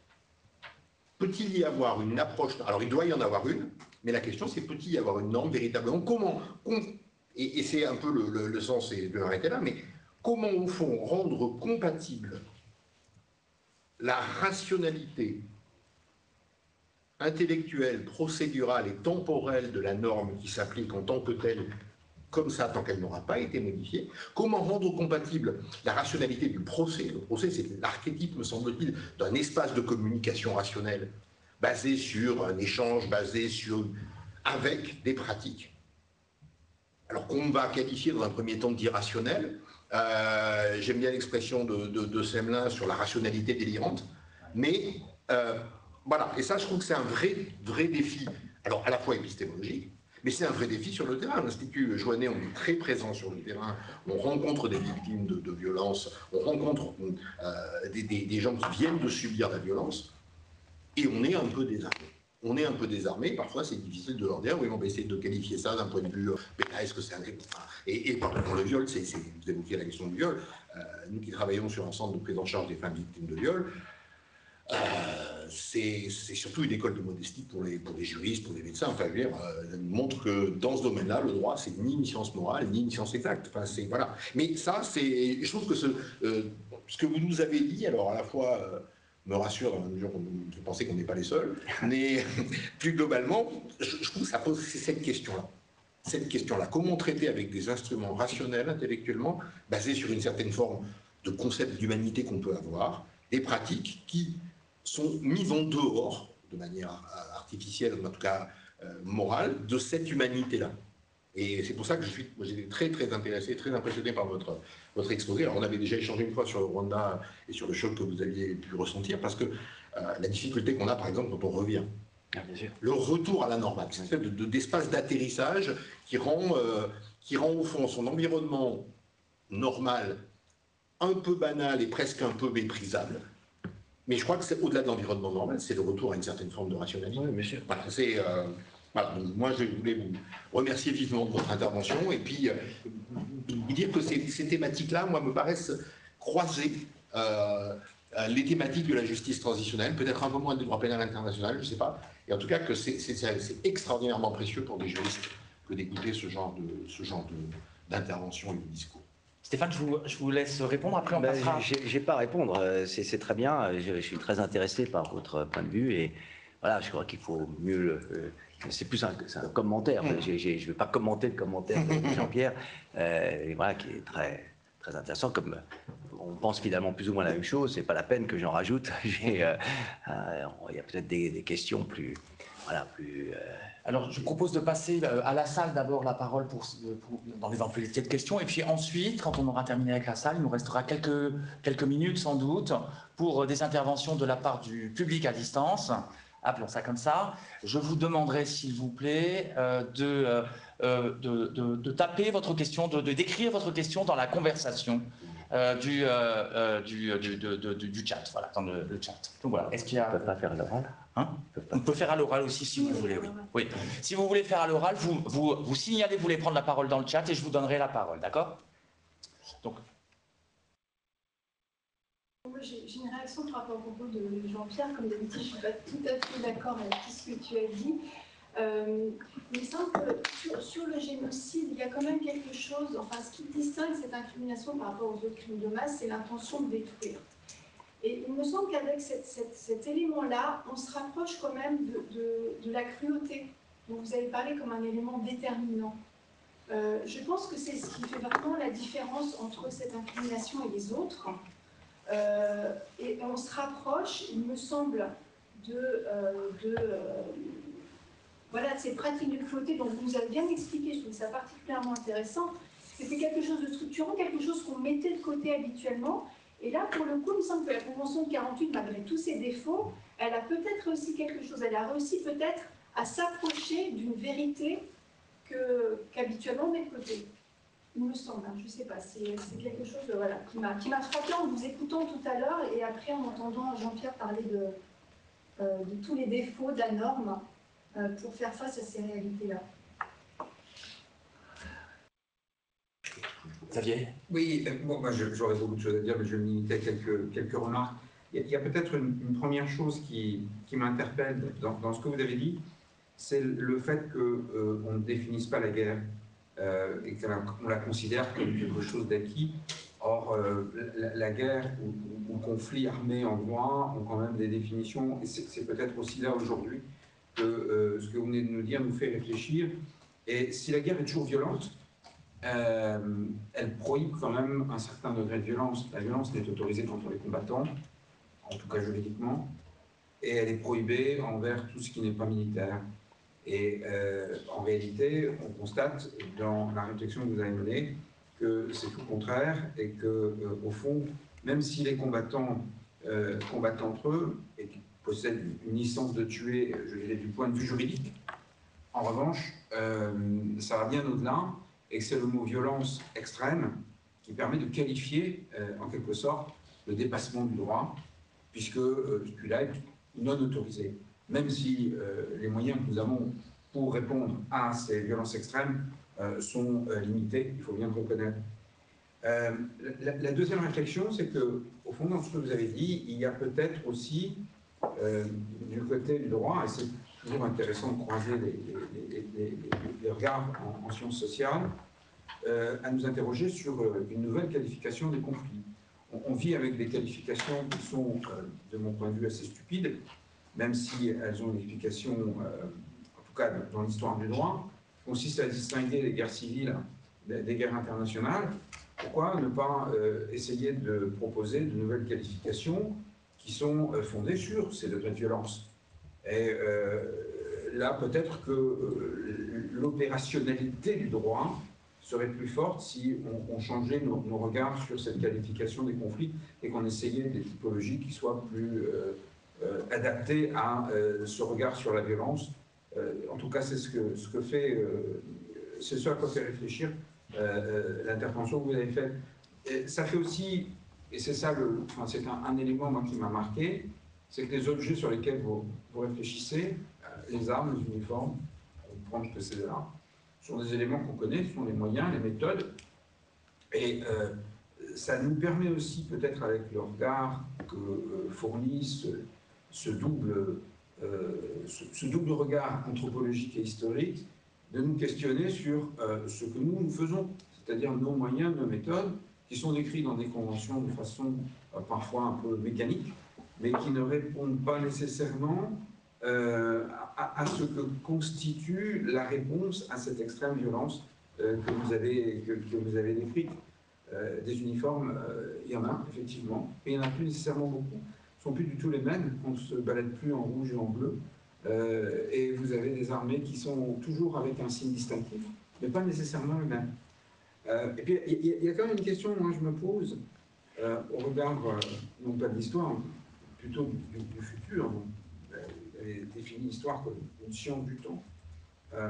Mais quel regard porter sur la violence des guerres lorsque les formes de guerre deviennent hybrides?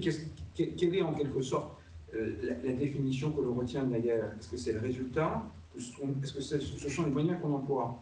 Parce que si c'est le résultat, On est passé maintenant à des formes de guerrillerie. On évoquait l'Ukraine, par exemple. L'utilisation de la cyberguerre est un élément majeur du combat que se livrent deux États. Ça, on ne l'a pas prévu dans la Convention. Même si on a inventé un manuel qui s'appelle le manuel du Tallinn pour essayer de régler tout ça, il est clair que le droit a toujours un temps de retard par rapport à ça. Et le droit des conflits armés et la transformation de la guerre amène quand même à s'interroger sur la pertinence de nos catégories, sur la capacité qu'on a à réagir pour faire un nouveau droit, ce qui demande évidemment plus. Enfin, ce sont les quelques réflexions qui m'ont inspiré ce regard sur historique. Si personne n'a de questions dans la salle, je vais d'abord, moi j'en ai une vraie question, Stéphane, la seule au fond. Vous venez d'entendre nos collègues juristes ici. Ils ont déployé leurs outils, leurs pensées. Ils ont un outil qui s'appelle un tribunal, dans lequel des acteurs arrivent. Et il y a quelque chose qui s'opère. Vous avez été très dans le fonctionnel, mais il y a aussi le symbolique. Et il y a quelque chose qui se passe dans le tribunal et qui fait que il est possible d'en ressortir avec quelque chose qui est de l'ordre du rite de purification. Oreste et Pilate vont se purifier. Le tribunal sert à ça dans les sociétés occidentales. Qu'est-ce qu'on a, nous, Stéphane ?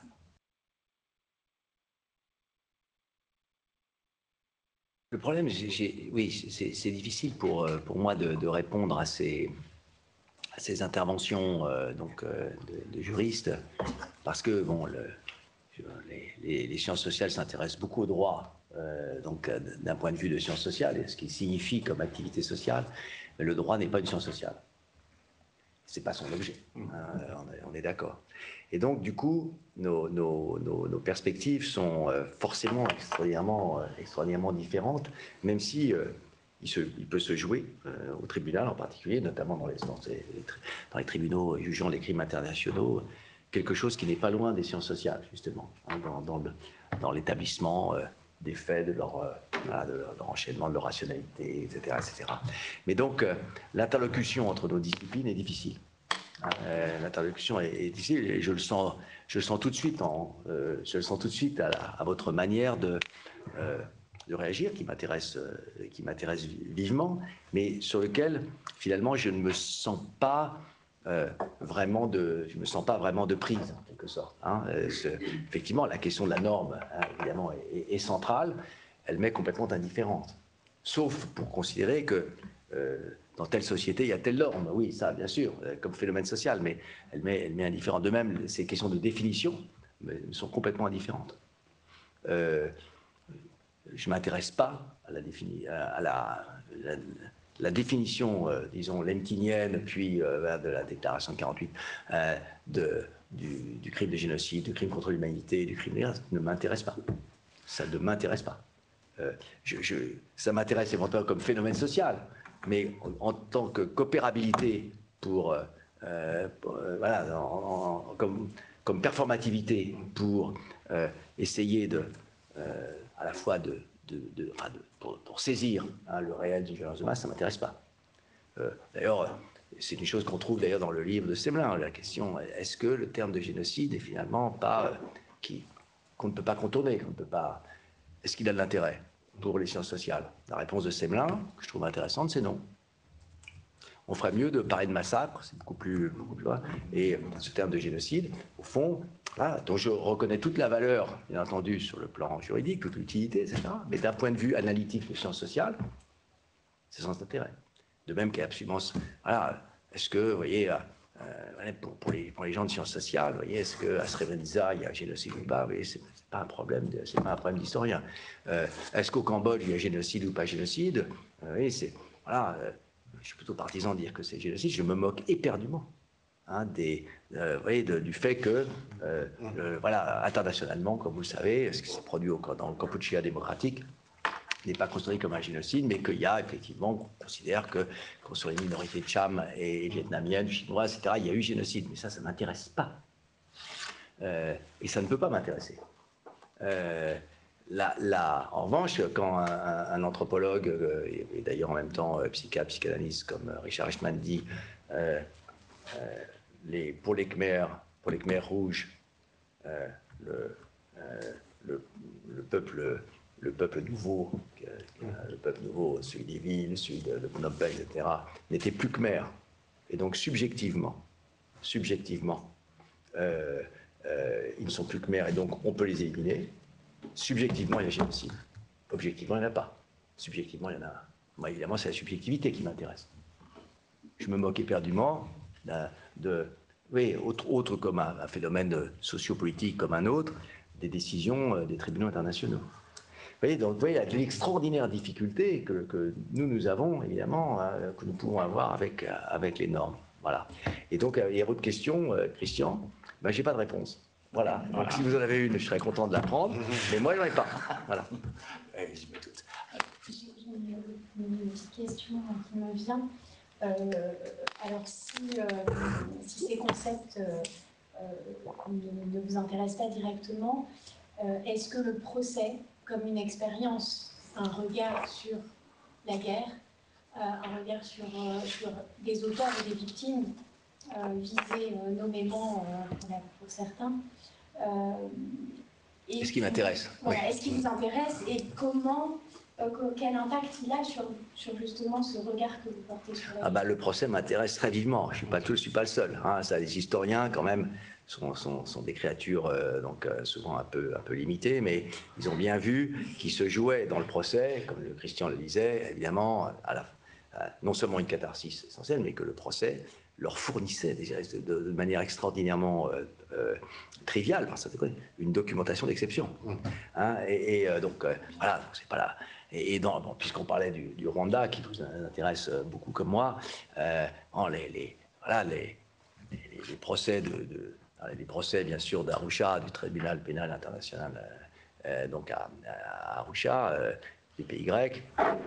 Pas du pays grec, excusez-moi, du pays hier, je confonds, ont déjà beaucoup intéressé les chercheurs, et généralement, effectivement, politistes ou historiens, mais pas juristes, et qui ont commencé à manier cette documentation pour comprendre deux choses, pour comprendre qu'est-ce qui avait pu se jouer à tel endroit, ce qui en soi, une documentation qui peut être d'ordre historique, à travers la confrontation des témoins, etc. C'est la première chose.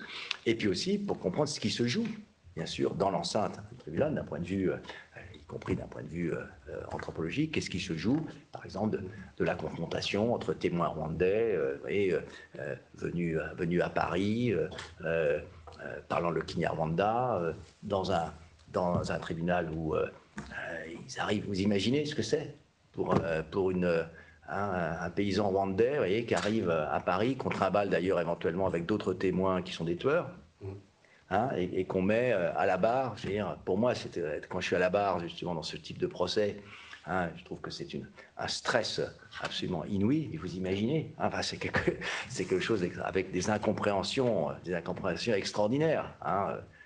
Dans le dernier procès de M. Baruta, les témoins ne comprenaient pas très bien où ils étaient. On leur donnait lever la main droite et dit je le jure. Les types levaient la main droite comme ça, refusaient de bouger. Ensuite, là, il fallait baisser le voyez, et d'un seul coup, là, un gouffre se creusait entre eux et la cour. Et donc, personnellement, j'ai des étudiants qui travaillent effectivement sur ces procès, qui ont l'immense avantage d'avoir été filmés. C'est une grande nouveauté sur le plan documentaire pour nous, et donc qui permet d'avoir accès non seulement au script, mais en plus à la gestuelle, à toute une série de nuances qui autrement sont inaccessibles, mais qui sont très, très utiles pour comprendre ce qui s'est joué dans l'enceinte judiciaire. Et donc, le procès est un lieu extraordinairement intéressant, et je m'y intéresse d'autant plus que j'y suis passé moi-même, comme à plusieurs reprises, comme témoin de contexte, et j'ai pu constater, une fois de plus, ce que je vous disais à l'instant, c'est-à-dire le gouffre qu'il peut y avoir entre nos disciplines. Bon, de vous donner un exemple, dans un échange très violent, d'abord, le le fait que, par exemple, en tant qu'historien sur le génocide des Tutsis rwandais, je ne supporte pas les avocats de la défense. Je ne supporte pas qu'il y en ait.